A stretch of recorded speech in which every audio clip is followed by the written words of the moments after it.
My journey into streaming started with the Sling Studio Hub. That thing was cool in theory, and I still know some people that use it today.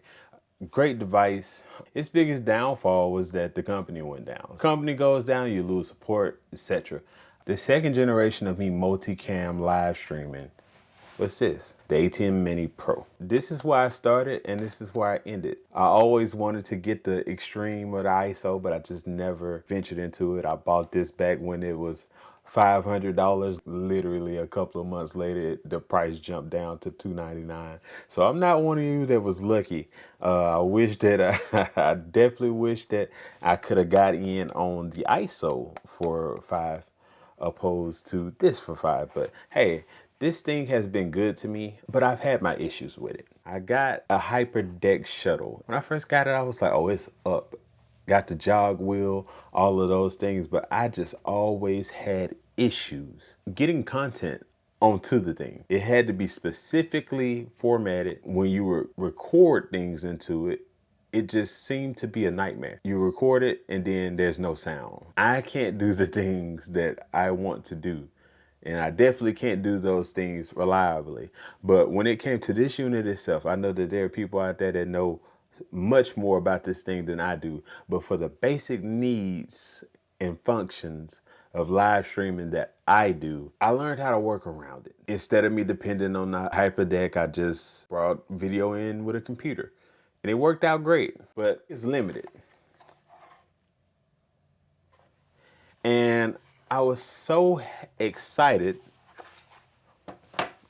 to get my hands on this, the RØDECaster video. This is my step into isolated recording. This is my step into having so many more inputs, outputs, all of those things. I effectively thought that it would kill this for me. I thought that it was going to kill my Atem. Even now, I'm wondering whether or not to keep it and just have it on the sideline, because I never know when two events will conflict. So I can go to one and then send a crew over with one of the other switchers. I'm thinking, but I knew that there was a possibility that my RØDECaster video would kill my Atem Mini. What I did not think would happen is that it would make me question this thing too. What I will say when it comes to the pairing of these two, I love the buttons.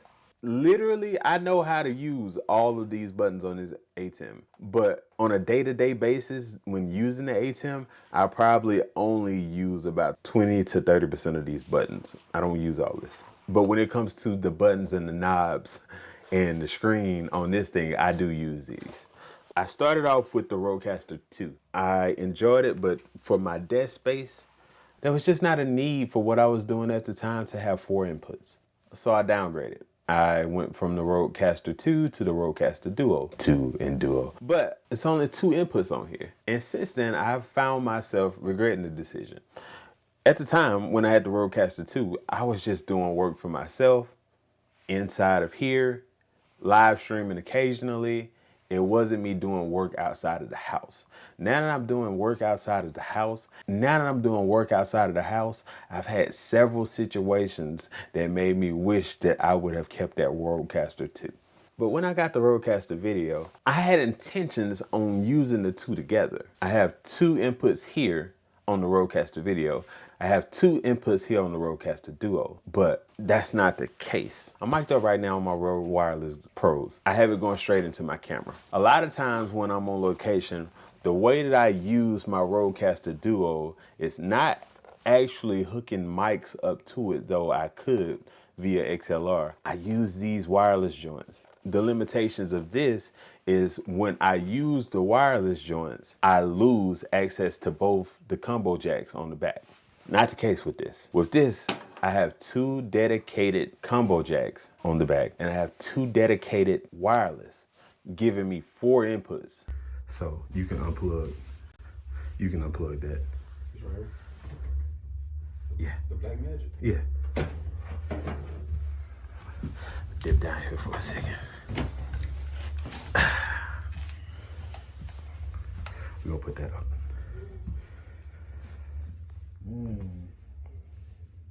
That's why I said this is a bit of a learning curve. But we're gonna give you a crash course real quick. We'll be back.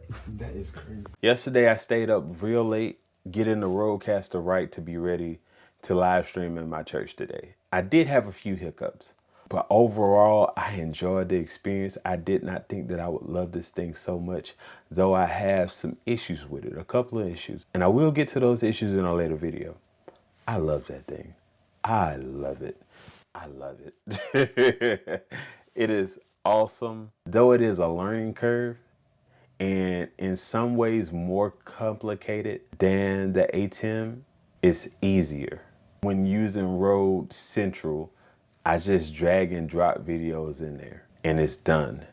It's either gonna upload the video or it's either gonna reject the video and tell me the reason why it didn't upload it so that I can go and fix it. And that's just easy to me. It makes it so much more simpler than uploading a video and then wondering where the video is, and you don't have to wonder, it can't read it. It's telling you the same thing, but I just like seeing it in real time that, hey, it did it, or hey, it didn't.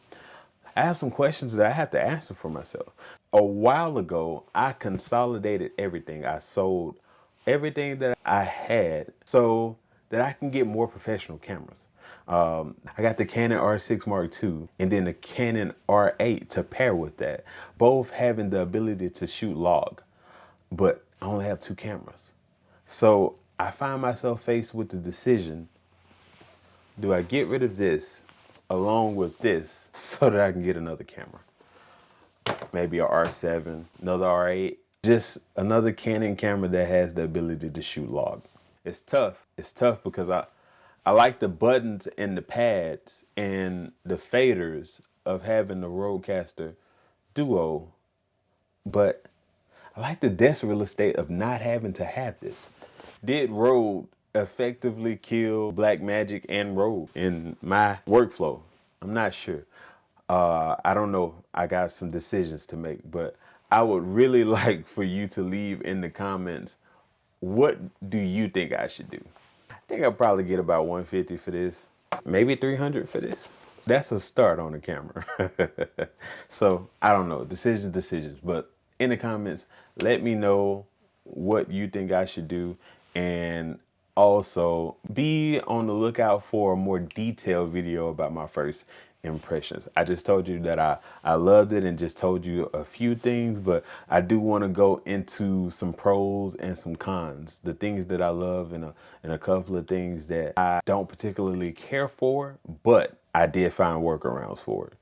Also, let's not forget about the giveaway. Y'all have been in that thing commenting, and what I did not expect to get is more subscribers from it. I think I'm up about 30 subscribers since I put out the giveaway video. So do not forget about the giveaway. Last I checked, I think we're about at 22 likes. So once we get up to 50, then anyone that commented, we're gonna do one of those digital wheel based things. We're gonna spin the wheel. You're gonna have all the names in there. Then we'll go from there and see who the winner is, and I'll reach out to you and we'll get that gift card sent over to you. So continue to comment. Let me know what you're gonna do with that. Like the video, subscribe to the channel, and let me also know in this video, you have to go to that video to do that, but let me know in this video if I should keep my Atem, keep my Duo, or should I just consolidate to this glorious thing? Y'all take care, and I'll see y'all next video.